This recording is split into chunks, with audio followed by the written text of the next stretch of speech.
Készült a kis rakéta modell. Megpróbáljuk levenni tárgyasztárról. Fantasztikus. Túl jó a tapadás. A hőmérséklet 205 fokra van beállítva az első rétegnél, de még így is nagyon oda tapad. Nyomtatás közben 220 fokos ez a kínai szál. És nem lehet rá panasz. Egy gyereknyomtató, ami gyerekeknek játékokat nyomtat,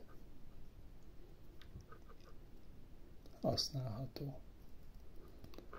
A szoknya leválik róla, ha mégse jönne egy kis ollóval, lehet neki segíteni.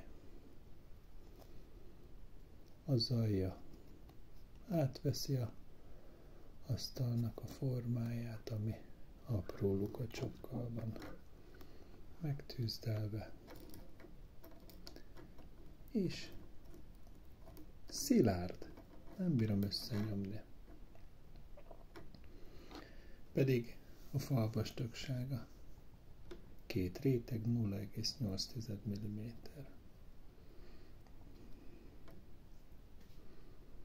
Amilyen egyszerű, olyan nagyszerű.